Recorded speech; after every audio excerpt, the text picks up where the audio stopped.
Hi hello and welcome back to my channel Meenas lifestyle. எல்லோரும் எப்படி இருக்கீங்க? நாங்கள் எல்லாருமே ரொம்ப நல்லா இருக்கோம். நம்ம சேனலை சப்ஸ்கிரைப் பண்ணியிருக்க எல்லா சப்ஸ்கிரைபர்ஸ்க்குமே என்னோட மனமார்ந்த நன்றிகள். இப்போ தான் என்னோட வீடியோவை நீங்கள் ஃபஸ்ட் டைம் பார்க்குறீங்கன்னா இந்த வீடியோ ஃபுல்லாக பார்த்துட்டு பிடிச்சிருந்துச்சுன்னா மட்டுமே சப்ஸ்கிரைப் பண்ணுறதுக்கு கன்சிடர் பண்ணுங்கள். இது லாஸ்ட் சாட்டர்டே எடுத்த விலாக் தாங்க. ஃப்ரெண்டோட வளைகாப்பு அப்போ தான் வச்சுருந்தாங்க. எங்கள் கம்யூனிட்டியிலே இங்கே ஹால்லையே தான் அரேஞ்ச் பண்ணியிருக்காங்க. மதியம் ஒரு 11 மணிக்கு மேலே தான் நான் ரெடியாக ஆரம்பித்தேன். இந்த சாரியோட மெட்டீரியல் பனாரஸில் சாஃப்ட் கோரா டிஷ்யூ. அது எந்த மெட்டீரியல் சாரியாக இருந்தாலும் நான் கட்டி ரெடி ஆகிறதுக்கு எப்போவுமே ரொம்ப டைம் எடுத்துக்குவேன். சுடிதாரு சல்வாரு இதெல்லாம் ஈஸி, ஆனால் இது வந்து ரொம்ப கஷ்டம் என்னை பொறுத்த வரைக்கும். நான் இந்தியாவிலேருந்து வரும்போது ப்ளவுஸை தைக்க கொடுத்துட்டு தான் வந்திருந்தேன். ஆனால் கொரியர் அனுப்புறதுக்கு முன்னாடி சாரியை ப்ரீப்ளீட் பண்ணி எனக்கு அனுப்புங்க அப்படின்னு சொல்ல மறந்துட்டேன். ஆனால் அம்மாவுக்கு தெரியும் இல்லையா, இவளுக்கு எப்படியும் கட்ட வராது. ரமேஷ் தேட்டர் 4 ரோடு இருக்கு இல்லைங்களா, பழனியில் இருக்கீங்கன்னா உங்களுக்கு தெரிஞ்சிருக்கும். அங்கே மாஸ் பியூட்டி பார்லர்னு ஒரு பார்லர் இருக்குது. அங்கே கொடுத்து எனக்கு ப்ளீட்டிங்கெல்லாம் பண்ணி கரெக்டாக அனுப்பிட்டாங்க கொரியரில். ப்ளவுஸு ப்ளெயினாக தாங்க இருக்கும். அந்த சாரியில் இருக்க எம்ப்ராய்டரி மாதிரியே எனக்கு ஸ்லீவ்லையும் ஷோல்டர் சுற்றியும் போட்டு கொடுங்கன்னு நான் கேட்டிருந்தேன். அதனால அது மட்டும் அவங்க பண்ணியிருந்தாங்க. உடுமலையில் சமுத்ராஸில் தாங்க கொடுத்துருந்தேன் ஸ்டிச் பண்ணுறதுக்கு. ரொம்ப சூப்பராக பண்ணி கொடுத்துட்டாங்க. இந்த சாரீ வந்து ரொம்ப லைட் வெயிட் தான், ஓகேங்களா. கேரி பண்ணுறதுக்கெல்லாம் ஈஸியாக இருந்துச்சு. இன்கேஸ் நீங்கள் வந்து எங்கேயாவது கிளம்புறீங்கன்னா முன்னாடி நாளே நீங்கள் இந்த மாதிரி ப்ளீட்டெல்லாம் எடுத்து வச்சுக்கோங்க, அப்போ நல்லாயிருக்கும்.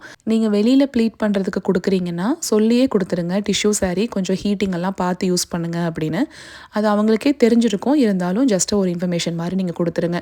வீட்டில் ப்ளீட் பண்ணுறப்பையும் நீங்கள் பார்த்துக்கோங்க, அதிகமாக ஹீட்டெல்லாம் வைக்க வேண்டாம். அதுக்கப்புறமா அதிகமாக வந்த கேள்வி ஜுவல்லரி பற்றி தான். ட்விங்கிள் சாய்ஸ் பிரைடல் ஜுவல்லுங்கிற இன்ஸ்டா பேஜில் இருக்குது. பெண்டன்ட் வித் இயரிங்ஸ் அப்படின்னு போய் அவங்களுக்கு மெசேஜ் பண்ணிங்கன்னா அவங்க நிறைய கலெக்ஷன்ஸ் அனுப்புவாங்க.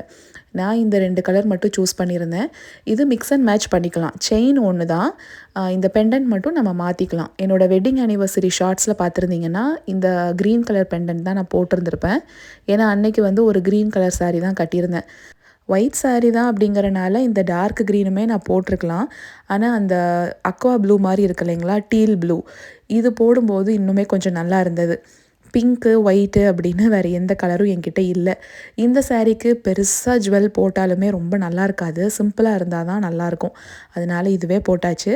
நிறைய பேர் என்கிட்ட கேட்குறது skin care and hair care தான். நீங்கள் வேணால் பாருங்கள், நான் இது 2 மட்டும்தான் யூஸ் பண்ணுறேன்.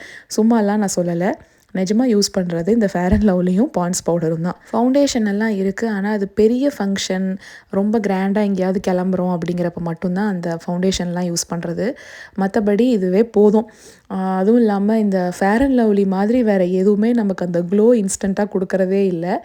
இது வந்து இன்னொன்று சொல்லிக்கிறேன், எனக்கு ஸ்கின் கேரு ஹேர் கேரு இதெல்லாம் சுத்தமாக நாலேஜ் இல்லை. நான் சொல்கிறத கேட்டு நீங்கள் வேறு எதுவும் வாங்கியும் போடாதீங்க. உங்கள் ஸ்கின்னுக்கு எது நல்லதுங்கிறது உங்களுக்கு தான் தெரியும். இது வரைக்கும் எத்தனை பேர் கவனிச்சிருக்கீங்கன்னு தெரியலை, நான் நிறையா இன்ஸ்டா பேஜஸ்க்கு கொலாப் பண்ணியிருக்கேன். நிறையா பேஜஸை ரெக்கமெண்ட் பண்ணியிருக்கேன். நானாக வாங்கியிருந்தாலும் சரி, எனக்கு கொலாபாக வந்திருந்தாலுமே அவுட்ஃபிட்ஸு அதுக்கப்புறம் மற்றதெல்லாம் நான் ரெக்கமெண்ட் பண்ணியிருக்கேன். ஆனால் இது வரைக்கும் ஸ்கின் கேர் ஹேர் கேர் அப்படின்னு சொல்லி எந்த ஒரு ப்ராடக்ட்டையுமே நான் ரெக்கமெண்ட் பண்ணியிருக்கவே மாட்டேன். அது வந்து அவங்களுக்கு அகெயின்ஸ்டாக இருக்கேன் அப்படின்லாம் இல்லைங்க. இப்போது ட்ரெஸ்ஸு இல்லை மற்ற பொருளாக இருந்ததுன்னா நீங்கள் காசு செலவு பண்ணி நான் சொல்கிறேனேன்னு போய் வாங்குறீங்கன்னு வைங்க, நான் முடிஞ்ச வரைக்கும் அது நல்லதாக இருந்தால் மட்டும்தான் சொல்லுவேன். ஒருவேளை அது வந்து பொருள் மோசமாக போயிடுச்சு அப்படின்னா நீங்கள் போட்ட பணத்தோடு போச்சு.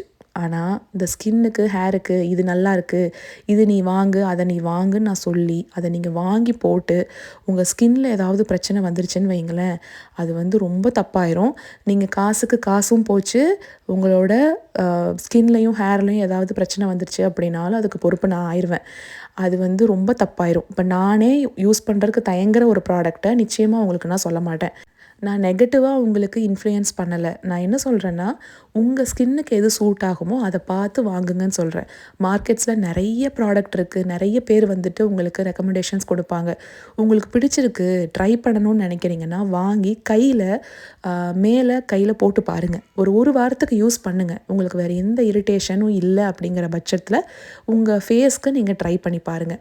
பொட்டு அந்த கல் போட்டு வைக்கணும்னு ஆசை, ஆனால் எப்போ வச்சாலுமே அது எடுப்பாகவே தெரியறது இல்லைங்க. பல பழையபடி ஐடெக்ஸே வச்சாச்சு. வளையல் எங்கள் அம்மா என்ன பண்ணியிருக்காங்க, நான் என் ஃப்ரெண்டுக்கு வளையல் கொடுக்கணும் அப்படின்னு சொல்லி கேட்டிருந்தேன். அதனால அவங்க கண்ணாடி வளையல் வாங்கி அனுப்பியிருந்தாங்க. அந்த பாக்ஸ் அப்படியே இருக்கட்டும், நம்ம ஃபங்க்ஷனுக்கு போகும்போது பிரிச்சுக்கலான்னு நான் ஓப்பன் பண்ணாமையே இருந்தேன். சாரீ கட்டினதுக்கப்புறமா மேட்சிங்காக வளையலும் இல்லையே அப்படின்னு தேடிக்கிட்டு இருக்கப்ப இந்த பிங்க் கலர் வளையல் கான்ட்ராஸ்ட்டாக ரொம்ப நல்லா இருந்தது அப்படின்னு சொல்லி போட்டுட்டேன். அதுக்கப்புறம் பேக்கேஜ் ஓப்பன் பண்ணால் எங்கள் அம்மா மெட்டல் வளையல் இதே கலரில் வாங்கி அனுப்பியிருக்காங்க. அது போடுறப்ப என்ன ஆயிடுச்சு அப்படின்னா ஒரே மாதிரி போயிடுச்சு. அந்த கலர் அந்தளவுக்கு எடுத்து கொடுக்கல. அதனால நான் போட்டிருந்த பிங்க்கையே நான் மறுபடியும் போட்டுக்கிட்டேன். ஒரு 11 மணிக்கு நான் ரெடி ஆகிட்டு இருந்தேன் இல்லைங்களா, அதுக்கு முன்னாடியே என் வீட்டுக்காரர் போய் சாப்பாடெல்லாம் பிக் பண்ணி இங்கே கொண்டு வந்து ஹாலில் வச்சுட்டு தான் வந்தார். அதனால ஃபுட்டெல்லாம் முன்னாடியே வந்துருச்சு. சரி பசங்க சாப்பிடட்டும் அப்படின்னு சொல்லி அவர் ஊட்டிகிட்டு இருந்தார். எல்லா கெஸ்ட்டையுமே வந்த உடனே சாப்பிட சொல்லிட்டாங்க. ஏன்னா 12 to 4 தான் அரேஞ்ச் பண்ணியிருந்தாங்க. ஒவ்வொரு ஃபேமிலியில் ஒவ்வொரு மாதிரி ட்ரெடிஷன் இருக்கும். இவங்களுமே அவங்க வீட்டு பெரியவங்களை கேட்டுட்டு தான் டைமிங்லாம் ஃபிக்ஸ் பண்ணியிருந்தாங்க. ஆனால் 2:30 வரைக்கும் யமகண்டம் இருக்குது அப்படிங்கிறதுனால அது வரைக்கும் வர்ற கெஸ்ட்டெல்லாம் சாப்பிட்டு கேக்கெல்லாம் கட் பண்ணிடலாம், அதுக்கப்புறமா நம்ம வளையல் போட்டுக்கலாம் அப்படின்னு சொல்லிட்டாங்க. இங்கே பாருங்கள், இவனோட கடமை உணர்ச்சிக்கு ஒரு அளவே இல்லை. இந்த இடத்துல செருப்பு போட்டுட்டு இந்த வேலையெல்லாம் பார்க்க வேண்டாம் அப்படிங்கிறதுக்காக என்னோடய செருப்பை முன்னாடி கழட்டி வச்சுட்டு வந்திருந்தேன்.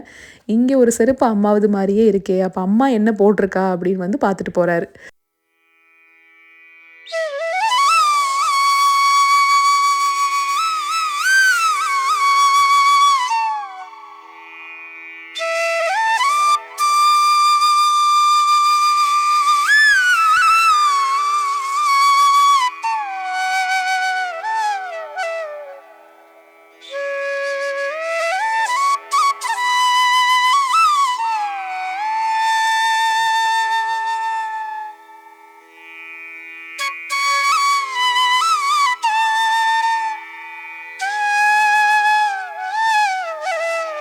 கையில் ஊட்டி விடுங்க, ஏன் ஃபோர்க்கில் இவ்வளோ கஷ்டப்பட்டுட்ருக்கீங்க அப்படின்னு கேட்டேன்.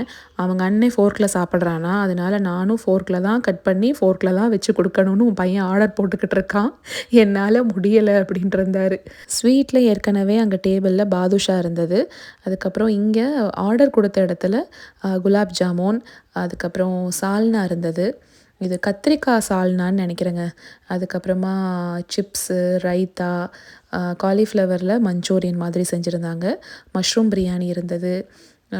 நான்வெஜ்ஜுமே அவங்க சொல்லியிருந்தாங்க. நான் சொன்ன மாதிரி ஒவ்வொரு ஃபேமிலியில் ஒவ்வொரு மாதிரி ஃபாலோ பண்ணுவாங்க இல்லையா, அதுக்கேற்ற மாதிரி அவங்க அரேஞ்ச் பண்ணியிருந்தாங்க. இதெல்லாம் நான் வீடியோ எடுத்துகிட்டு இருக்கும்போதே ரெக் ஒய்ஃபும் வந்துட்டாங்க. செம்ம சூப்பராக இருந்தாங்க 2 பேருமே. அவங்க சைடில் ஃபங்க்ஷனுக்கு போகும்போது எப்படி போவாங்களோ, அங்கே போய் எல்லார்ட்டையும் எப்படி சிரித்து பேசிட்டு வருவாங்களோ, அதே மாதிரி தான் இங்கே எந்த ஃபங்க்ஷனுக்கு வந்தாலும் அவங்க நடந்துக்குவாங்க. அதுதான் அவங்கக்கிட்ட இருக்கிற பிக்கெஸ்ட் ப்ளஸ்ஸே. எல்லாரையும் ஒரே மாதிரி தான் ட்ரீட் பண்ணுவாங்க. எனக்கு அது ரொம்ப பிடிக்கும் அவங்கக்கிட்ட இருந்து. நானும் என் ஹஸ்பண்டும் பேசிக்கிறது இதுதான். இவங்க ஏஜ் வரும்போது நம்ம 2 பேரும் இந்தளவுக்கு எனர்ஜெட்டிக்காக இருப்போமானே தெரியலையே அப்படிங்கிற மாதிரி தான் இருக்கும் அவங்கள பார்த்தா. அவங்கள ரிசீவ் பண்ணி ஒரு வீடியோ தாங்க எடுத்தேன். இங்கே பாருங்கள், திரும்பி பார்க்குறக்குள்ள குங்குமத்துக்குள்ளே கையை கொண்டு போய் விட்டு நெத்தியில் தீட்டுன்னு தீட்டி எவ்வளோ வேலை பண்ணியிருக்கான் பாருங்கள். நல்ல வேலை எடுத்து கீழே கொட்டலை. பிளேட்டில் எல்லா ஃபுட்டையுமே சர்வ் பண்ணி உங்களுக்கு காமிச்சிடலாம் அப்படிங்கிறதுக்காக நான் எனக்கு போட்டுட்ருந்தேன். போட்டுட்டு அவர்கிட்ட ஃபோன் கொடுத்து வீடியோ எடுங்க அப்படின்னு சொன்னேன். வீடியோலாம் நல்லா எடுத்தாருங்க. எடுத்துட்டு சரிம்மா கொண்டா, எனக்காக தானே சர்வ் பண்ணியிருக்க, தேங்க்யூ அப்படின்னு அந்த பிளேட்டை வாங்கிட்டு போயிட்டாரு. அதுக்கப்புறம் நான் மறுபடியும் இன்னொரு பிளேட் எடுத்து எல்லாத்தையும் போட்டுட்டு போனேன். சில சமயங்களில் பசங்களை கூட ஈஸியாக சமாளிச்சிடலாம், ஆனால் இவரை சமாளிக்கிறதுக்கு தனி தெம்பு வேணும் எனக்கு. வீட்டில் இப்போ மொத்தமாக 3 பசங்க, 3 பேரையும் நான் சமாளிச்சுக்கிட்டு இருக்கேன். அதுதாங்க உண்மை. எல்லார் ஃபேமிலியிலையுமே இந்த மாதிரி ஒரு கேரக்டர் இருப்பாங்க இல்லையா, அவங்கள பற்றி நீங்கள் சொன்னீங்கன்னா அவங்களா இப்படியா இல்லையே அப்படின்னு ஒத்துக்கவே மாட்டாங்க. ஆனால் அவங்கள பற்றி சில விஷயங்கள் ரொம்ப க்ளோஸாக இருக்கவங்களுக்கு மட்டும்தான் தெரிஞ்சிருக்கும். அந்த மாதிரி தான் இவர். இப்போ கூட எங்கள் வீட்லேயும் சரி, எங்கள் இன்லாஸ் வீட்லேயும் சரி, இவரை பற்றி ஏதாவது ஒரு விஷயம் சொன்னேன்னா நம்பவே மாட்டாங்க. அவரோட அத்தை பிள்ளைங்களாம் இருக்காங்க இல்லையா, அவங்கக்கிட்டலாம் சொல்லிட்டேன்னு வச்சுக்கோங்க, அருளா சேச்சே அப்படியெல்லாம் இருக்கவே இருக்காது அப்படின்னு என்கிட்ட தான் சண்டைக்கு வருவாங்களே ஒழிய அவரை விட்டு கொடுக்கவே மாட்டாங்க. சைலண்ட் ஸ்கோரர் அப்படின்னா இவரை சொல்லலாங்க. கரெக்டாக இருக்கும். அதாவது இப்போ என்னென்னா, எங்கள் வீட்லேயும் எனக்கு வந்து ஓட்டு விழுகாது, எங்கள் இன்லாஸ் வீட்லேயும் எனக்கு ஓட்டு விழுகவே விழுகாது. இவருக்கு தான் எல்லா பக்கமுமே ஓட்டு. அப்படி இருக்குங்க நிலமை. பசங்களாவது நமக்கு ஓட்டு போடுவாங்க அப்படின்னு பார்த்தா, அவங்க வந்துட்டு செம்ம காரியவாதிங்க. எப்போ அம்மா கிட்ட வேலை ஆகணுமோ, அப்போ மட்டும் வந்து அத சாதிச்சுட்டு, அதுக்கப்புறம் அப்பா அப்பான்னு அப்பா கூட தாங்க சுத்துறாங்க. ஜெண்டர் ரிவீல் அப்படிங்கிறதெல்லாம் பண்ணலைங்க. ஆனா சும்மா ஃபன்க்காக சில கேம்ஸ் எல்லாம் வச்சுருந்தாங்க. அதில வந்து ஒரு ஃபார்ம்ல சும்மா ஒரு கார்டு மாரி இருக்கும். அதில பாய் ஆர் கேர்ள் நீங்க என்ன நினைக்கிறீங்க அப்படின்னு சொல்லி எழுத சொல்லியிருந்தாங்களா, அதுதான் எழுதிட்டுருந்தோம். நான் வந்து இப்போ இவ்வளோ நேரம் குமுறிட்டு இருந்தேன் பார்த்தீங்களா, அது வந்து மனக்குமுறல் தான். நமக்கு பாப்பா இல்லையே அப்படிங்கிற ஃபீல் எனக்கு எப்போவுமே இருக்கு. 2 ப்ரெக்னன்சிலயுமே நான் ரொம்ப ஆசைப்பட்டேன். இது பாப்பாவா இருந்துரும், இது பாப்பாவா இருந்துரும் அப்படின்னு. பட் 2மே பசங்க தான் எனக்கு. அதனால எனக்கு பெண் குழந்தைகள் மேல ரொம்ப ஆசை அதிகம். அதனால கேர்ள் அப்படின்னு. ரிக்கும் சரி, ரிக் ஒய்ஃபும் சரி 2 பேருமே கேர்ள் தான் சூஸ் பண்ணாங்க. அங்க கார்ட்ஸ் வேற கொஞ்சம் நெறைய வாங்கிட்டு வந்து வச்சுட்டாங்களா, பென்னும் நெறையா இருக்கவும், சும்மா எடுத்து எல்லா கார்டையும் ஃபில் பண்ண ஆரம்பிச்சுட்டா முகிலு. எழிலுக்கு இதுலலாம் இன்ட்ரெஸ்ட் கிடையாதுங்க. அவருக்கு வந்து வெளியில ரவுண்ட் அடிச்சுக்கிட்டே இருக்கணும், சுத்திக்கிட்டே இருக்கணும். குங்குமத்துக்குள்ள கைய விட்டுட்டு வந்தான் பார்த்தீங்களா, சரி எங்க போயிட்டான் ஆளே காணோமே அப்படின்னு சொல்லிட்டு பார்த்தா, முந்தின நாள் கொஞ்சம் மழை பெஞ்சிருந்தது. சேறு கொஞ்சம் அங்கங்க ஃபார்ம் ஆயிருந்தது. அதுக்குள்ள கொண்டு போய் கைய விட்டு, அது ஃபுல்லா சேறுங்க. அதுக்கப்புறம் கூட்டிட்டு வந்து கழுவி விட்டேன். இங்க இருந்தான்னா மறுபடியும் இதே வேல தான் பண்ணுவான்னு எனக்கு தெரியும். அவனுக்கு நேப் டைம் வேற. 12 to 3 தான் தூங்குவான். கரெக்ட்டா அந்த டைமுக்கு இங்க வந்துட்டோமா, என்ன பண்றதுன்னு அவனுக்கும் தெரியல. உள்ளயும் வெளியும் போயிட்டு வந்துட்டே தான் இருந்தான். அதனால லேக்க சுத்தி பார்க்கலாம் வா அப்படின்னு சொல்லி கூட்டிட்டு போயிட்டேன். அங்க டக்கு நெறையா இருக்குங்க அந்த லேக்ல. சரி அத காமிச்சா கொஞ்சம் அவனுக்கு நல்லா இருக்கும்னு இங்க வந்துட்டோம்.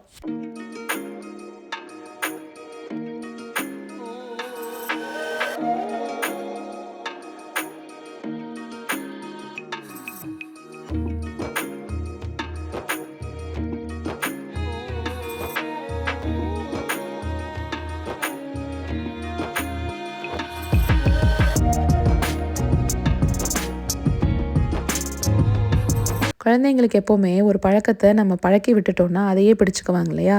இந்த பக்கம் தான் வாக்கிங் வருவோம் சாயந்தரம் சாயந்தரம். வரும்போதெல்லாம் வீட்லருந்து நடந்து இங்கெல்லாம் வரும்போது, கொஞ்சம் அப்படியே லைட்டா கால் வலிக்க ஆரம்பிச்சுரும். அங்க ஒரு பெஞ்ச் இருக்கு. லேக்குக்கு ஆப்போசிட்ல. அங்க கொஞ்ச நேரம் உட்காந்துட்டு அதுக்கப்புறம் மறுபடியும் போவோம். அந்த பழக்கம் இப்ப அங்க தானே போய் உட்காரணும். இப்ப எதுக்கு நீ லேக் கிட்ட நிக்க சொல்ற? அப்படின்னு கைய பிடுங்கி விட்டுட்டு, அங்க தான் ஓடிட்டுருப்பான். நாங்க 2 பேரும் தான் நின்னு இங்க லேக்க ரசிச்சுக்கிட்டு இருந்தோமே தவிர, அவன் இதெல்லாம் கண்டுக்கவே இல்ல. "டேய் டக்ஸ் எல்லாம் இருக்குடா, வந்து பாருடா" அப்படின்னா, "நீ பாரு நான் போறேன்" அப்படின்னு சொல்லிட்டு அவன் பாட்டுக்கு தான் அங்க போய்க்கிட்டு இருக்கான்.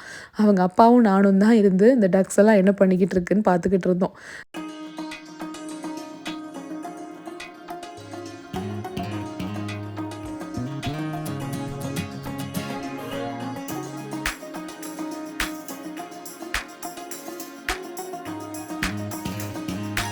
முகிலையுமே நான் கூப்பிட்டேங்க, வாடா போய் பார்த்துட்டு வரலான்னு. ஆனா அவரு பாருங்க, இங்க போர்ட் கேம்ஸ்லாம் நெறையா வச்சிருப்பாங்க, இங்க கம்யூனிட்டி சென்டர்ல. அத எடுத்து உட்காந்து விளையாண்டுட்டு இருந்தான். ஆனா நம்ம திரும்பி போகும்போது, அதாவது ஹால வெக்கேட் பண்ணி குடுக்கும்போது எல்லாத்தையுமே ப்ராப்பரா நம்ம தான் கிளீன் பண்ணி குடுக்கணும்.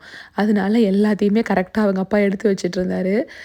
எல்லாம் முடிச்சுட்டு நான் வீட்டுக்கு வந்து இந்த ரிட்டர்ன் கிஃப்ட்ஸ் எல்லாம் என்ன குடுத்தாங்க அப்படின்னு கண்டிப்பா காட்டுறேன்.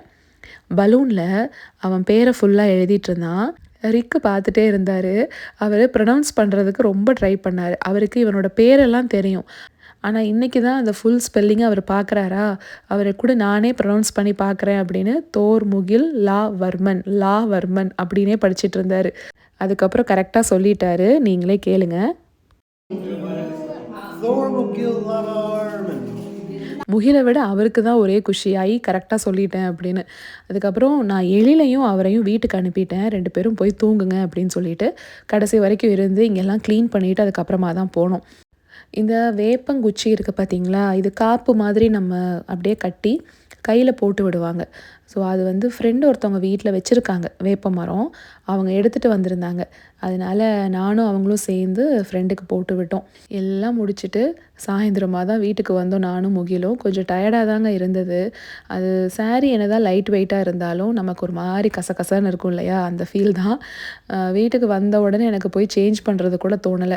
கொஞ்ச நேரம் உட்காந்து எங்க வெளியில போய் சாப்பிட்டு வீட்டுக்கு வந்தாலும் ஒரு டம்ளர் சுடு தண்ணி குடிக்கிறது வழக்கம். அதனால சுடு தண்ணி வச்சு குடிச்சிட்டு அதுக்கப்புறம் போய்க்கலான்ட்டு இருந்தேன். அதுக்கு முன்னாடி முகில் போய் ரெடி ஆயிட்டு வந்துட்டான். வந்து அம்மா கொடுத்து விட்டுருந்த வளையலை நான் போடலை இல்லையா, எங்கள் கவுண்டர் டாப்பில் வச்சுட்டு போயிருந்தேன். அதை எடுத்து மாட்டிக்கிட்டு காஞ்சனா படத்தில் லாரன்ஸ் சார் போட்டிருப்பாரு இல்லைங்களா, அந்த மாதிரி போட்டுக்கிட்டு சுற்றிக்கிட்டு இருந்தான் கொஞ்ச நேரம். அப்புறம் என்ன நினச்சான்னு தெரியலைங்க. அம்மா உங்களுக்கு நான் போட்டு விடுறேன் அப்படின்னா, எதுக்குடான்னா அங்கே அத்தைக்கு எல்லாரும் போட்டு விட்டீங்கல்ல, அதனால நான் உங்களுக்கு போட்டு விடுறேன் அப்படின்னு சொல்லிக்கிட்டு போட்டு விட்டுக்கிட்டு இருந்தான். முகிலுக்கு 5 வயசு இருக்குங்க. அப்போ தான் எனக்கு செகண்ட் பேபி ஷவர் நடந்தது. அப்போ வளையல் முகிலுமே எனக்கு போட்டு விட்டான். அது ஞாபகம் வச்சுருக்கான். ஏங்கம்மா அந்த டைமில் மட்டும் நிறைய வளையல் போடுறாங்க, மற்ற நேரத்துலலாம் ஒரே ஒரு வளையல் மட்டும் போடுறாங்க அப்படின்னு 1008 கேள்வி.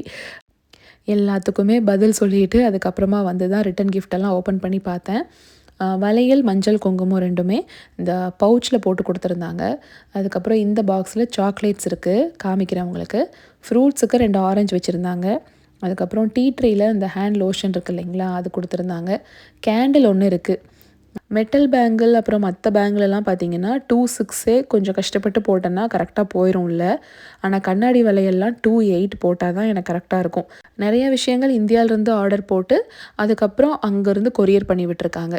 சிலது தான் இங்கே வாங்கியிருப்பாங்கன்னு நினைக்கிறேன். அப்படி இங்கே ஏதாவது வாங்கியிருந்தாங்கன்னா லிங்க் இருந்தால் வேணும்னா நான் அவங்கள கேட்டுட்டு கீழே டிஸ்கிரிப்ஷன் பாக்ஸில் கொடுக்குறேன். கொஞ்சம் சோப் வச்சு போட்டேன்னா இந்த கண்ணாடி வளையல் உள்ளே போயிடும். அதனால் இப்போ ரிஸ்க் எடுக்க வேண்டாம் அப்படின்னு சொல்லிட்டு நான் வச்சுட்டேன்.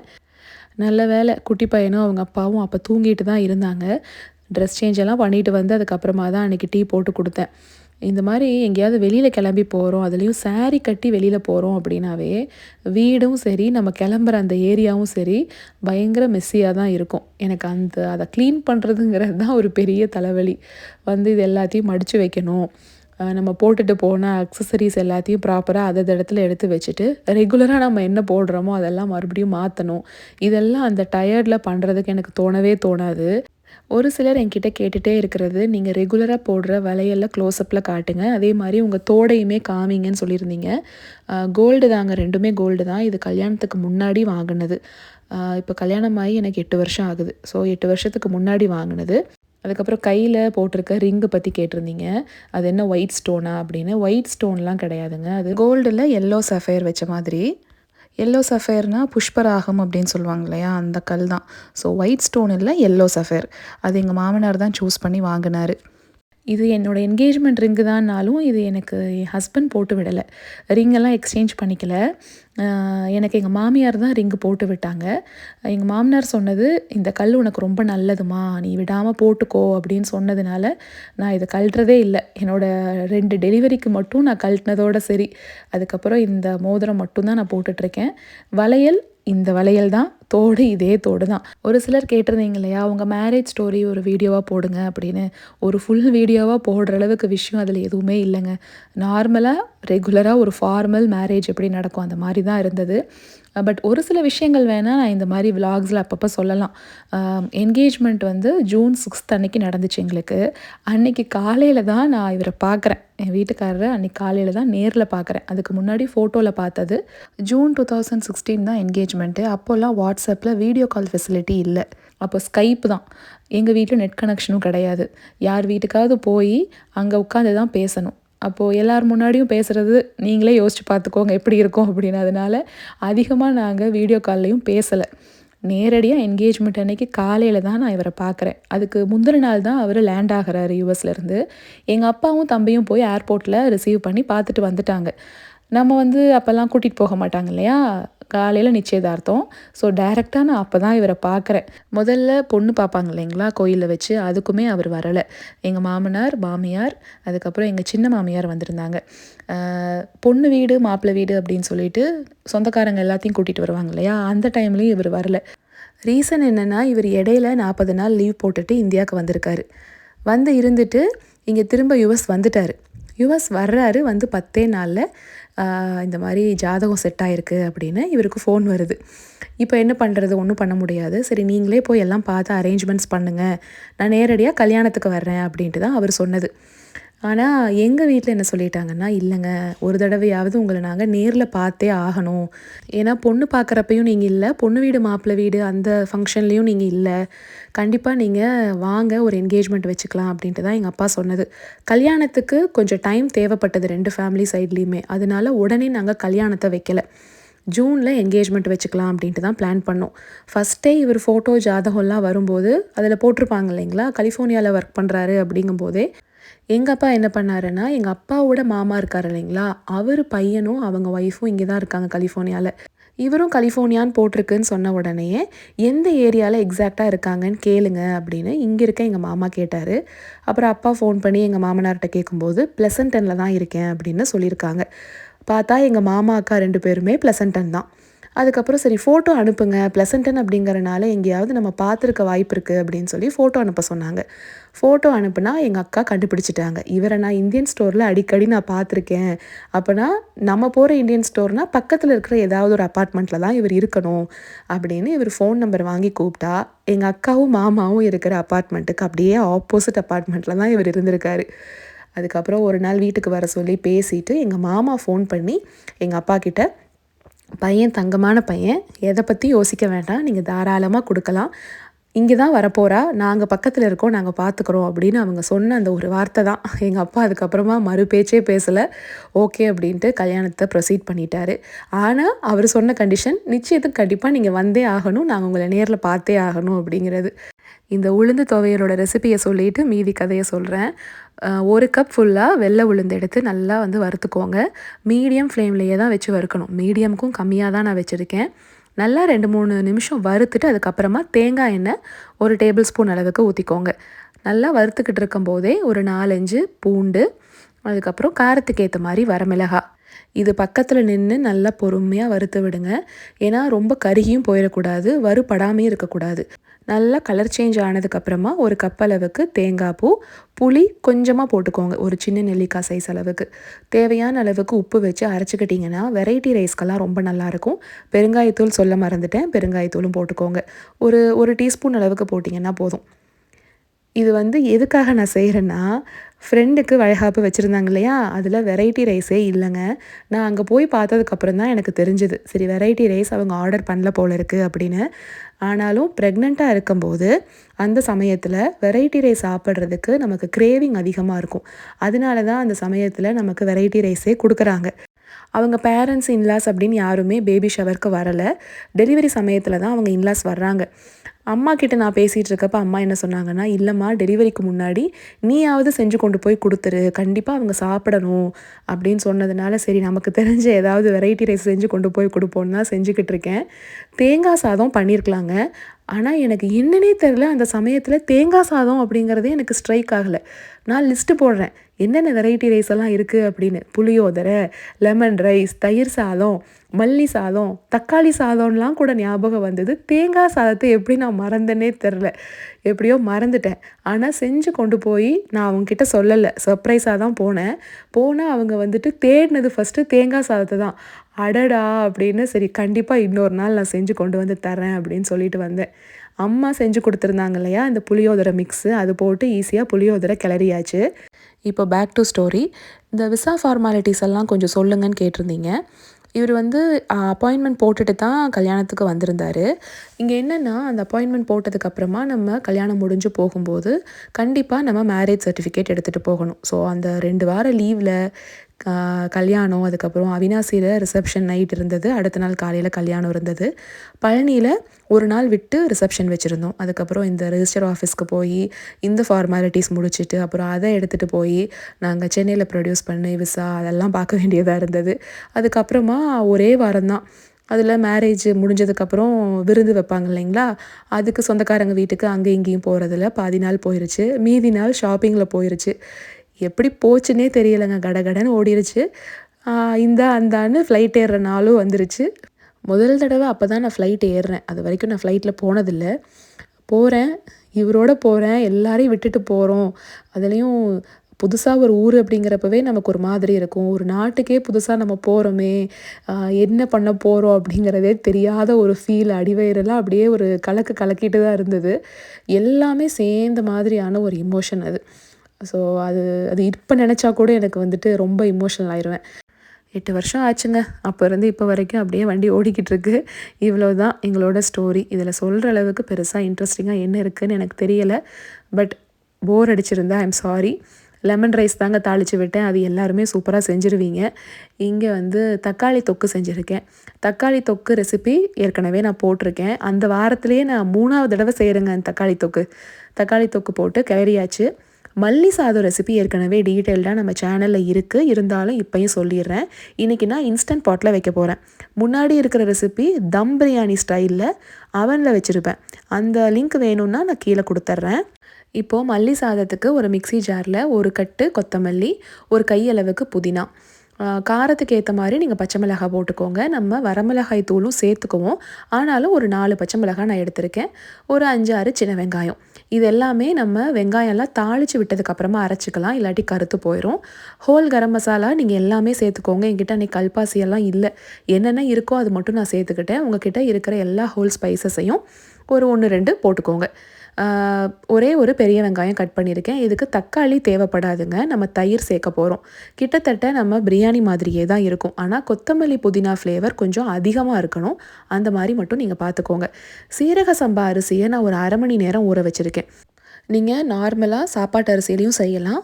இதில் செஞ்சு பாருங்கள், ரொம்ப டேஸ்ட்டாக இருக்கும். கடலெண்ணெய் விட்டுருக்கேன்.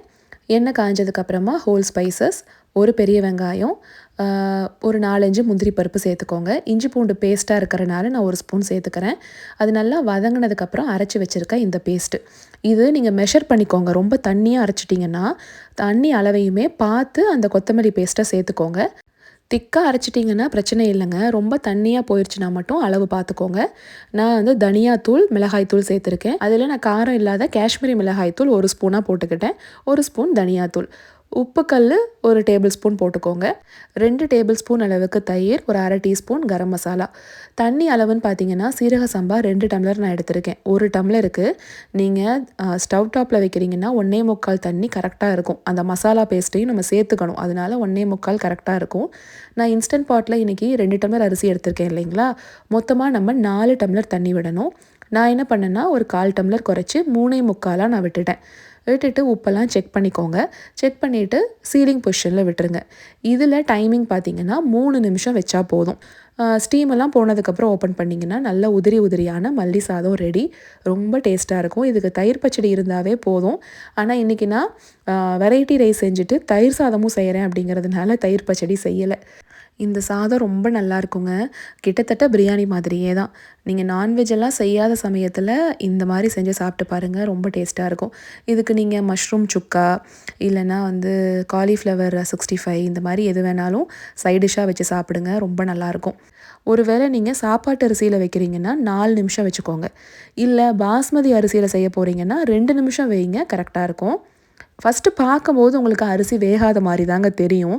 நல்லா கிளறி கொடுங்க. கிளறி கொடுத்துட்டு லைட்டாக மூடியை போட்டு மூடி வச்சுருங்க. மறுபடியும் ஓப்பன் பண்ணி பாருங்கள், அது நல்லா வெந்து போயிடும். ஏன்னா இந்த அரிசியெல்லாம் கொஞ்சம் சீக்கிரமாகவே ரெடி ஆயிரும். சட்னி அரைக்கும் போதே நான் மறுபடியும் குக்கரில் தயிர் சாப்பாட்டுக்கு சாதம் வச்சுருந்தேன். அந்த கிளிப்பிங்கை தான் இப்போ உங்களுக்கு காமிக்கிறேன். நல்லா மசிச்சு விட்டுக்கோங்க சூடாக இருக்கும் போதே. நான் இன்றைக்கி ஹேண்ட் பிளெண்டர் யூஸ் பண்ண போகிறேன். ஒரு சிலருக்கு சாப்பாட்டை பிளெண்ட் பண்ணால் பிடிக்காது. நீங்கள் அப்படியே நார்மலாகவே பிசைஞ்சிக்கலாம். நான் பால் ஊற்றி தான் பிளெண்ட் பண்ணுறேன். தயிர் சாதத்துக்கு எப்போவுமே தயிர் கம்மியாகவும் பால் அதிகமாகவும் இருந்தால் ரொம்ப டேஸ்ட்டாக இருக்கும் அப்படின்னு சொல்லுவாங்க. எனக்கு தெரியாது, ஏன்னா நான் டேஸ்ட் பண்ணவே கிடையாது.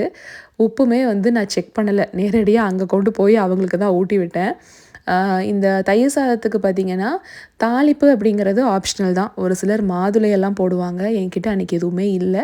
அதனால வெறும் கடுகு உளுத்தம் பருப்பு தான் போட்டு நல்லா கொஞ்சம் தண்ணி மாதிரி கன்சிஸ்டன்சியில் எடுத்துக்கிட்டேன். இப்போது வந்து 1 கப்பு பாலுக்கு 1 ஸ்பூன் தயிர் அப்படிங்கிற கணக்கு அப்படி தான் நான் விட்டேன். 2 கப் பால் யூஸ் பண்ணேன், 2 ஸ்பூன் தயிர் போட்டுக்கிட்டேன். உப்பெல்லாம் செக் பண்ணிக்கோங்க. கொஞ்சம் தண்ணியாக தளன்னு இருந்தால் தான் கொஞ்சம் நேரம் கழித்து சாப்பிட்றப்ப கரெக்டாக இருக்கும். பால் எந்த பால் சேர்க்குறதுன்னு கண்டிப்பாக கேட்பீங்க. காய்ச்சி ஆற வச்ச பால்னாலும் ஓகே. அப்படி இல்லை இங்கே ப்ராசஸ்டு மில்க் தானே கிடைக்கிது, அதை ஏன் மறுபடியும் காய்ச்சணும் அப்படின்னு ஒரு டவுட் இருக்கும் உங்களுக்கு. கொஞ்சம் லைட்டாக வார்ம் பண்ணிக்கோங்க. வார்ம் பண்ணிவிட்டு சேர்த்துக்கோங்க. ஆனால் எல்லாத்தையும் போட்டு நான் பிளெண்ட் பண்ணேன் இல்லைங்களா, கொஞ்சம் திப்பியாக இருக்கிற மாதிரி தான் பிளெண்ட் பண்ணியிருக்கேன். அது சூடாக இருக்கும்போது தயிர் சேர்க்க வேண்டாம். கொஞ்சம் ஆறுனதுக்கப்புறமா தயிர் சேர்த்துட்டு அதுக்கப்புறம் தாளிப்பு சேர்த்துக்கோங்க. இப்போ எல்லாத்தையும் பேக் பண்ணியாச்சு. நான் ஒரு சின்ன பேக் வச்சுருக்கேங்க. இது இன்சுலேட்டட் பேக் மாதிரி. ஒரு தடவை DoorDashல நாங்கள் ஆர்டர் பண்ணோம் ஃபுட்டு. அது எதில் ஆர்டர் பண்ணோன்னு கூட எனக்கு ஞாபகம் இல்லை. அப்போ இந்த பேக் வந்து எங்களுக்கு ஃப்ரீயாக வந்துச்சு. அதனால் அந்த பேக்கையே இப்போ நான் யூஸ் பண்ணிக்கிட்டேன். தயிர் சாதம், புளியோதரை, தக்காளி சாதம், லெமன் ரைஸ், உளுந்து துவையல், மல்லி சாதம். அன்றைக்கி நைட்டு டின்னருக்கு நாங்களுமே வெரைட்டி ரைஸ் தான் சாப்பிட்டுக்கிட்டோம். மல்லி சாதம் ரொம்ப டேஸ்ட்டாக இருந்துச்சுங்க. ட்ரை பண்ணி பாருங்கள். பெரியவங்க ஒரு விஷயம் சொல்லுவாங்க இல்லைங்களா, முடிஞ்ச வரைக்கும் ப்ரெக்னெண்ட்டாக இருக்கிறவங்கள நம்ம நல்லா டேக் கேர் பண்ணி பார்த்துக்கணும் அப்படின்னு சொல்லுவாங்க. அந்த மாதிரி சமயத்தில் நமக்கு ஏதாவது ஒரு நல்ல விஷயம் நடந்தாலும் சரி, இல்லை ஒரு கசப்பான சம்பவம் நடந்துச்சு அப்படின்னாலும் நம்ம அவ்வளவு சீக்கிரம் அதை மறக்கவே மாட்டோம். நம்மளால் அதிலிருந்து வெளியில் வரவே முடியாதுங்க. அது நானே பர்சனலாக எக்ஸ்பீரியன்ஸ் பண்ணியிருக்கேன். என்னங்க உங்களுக்கெல்லாம் என்ன கசப்பான சம்பவம் நடந்திருக்கும் அப்படின்லாம் நினைக்காதீங்க. எல்லாரும் மனுஷங்க தான். அதனால் எல்லாருக்குமே நடக்கிறது தான். சில விஷயங்கள் என்னால் இப்போ வரைக்குமே மறக்க முடியறதில்ல. அதனால தான் சொல்கிறேன். அவங்க நம்ம ஃபேமிலி மெம்பராக இருக்கலாம், ஃப்ரெண்டாக இருக்கலாம், யாராக வேணாலும் இருக்கலாம். முன்னாடி என்ன மிஸ் அண்டர்ஸ்டாண்டிங் இருந்தாலுமே அது காட்டுறதுக்கான சமய சந்தர்ப்பம் இது கிடையாது. பொதுவாகவே ப்ரெக்னெண்ட்டாக இருக்கும்போது டெலிவரி நெருங்க நெருங்க ஒரு பயம் இருக்கும். அந்த மாதிரி நேரத்தில் அவங்களுக்கு சப்போர்ட் பண்ணலைனாலும் தப்பாக எதையுமே நம்ம சொல்லாமல் இருந்துட்டோம்னாவே போதும். சரிங்க, நம்ம அடுத்த வாரம் வேறு ஒரு விலாகில் பார்க்கலாங்களா? Until then tata, bye bye.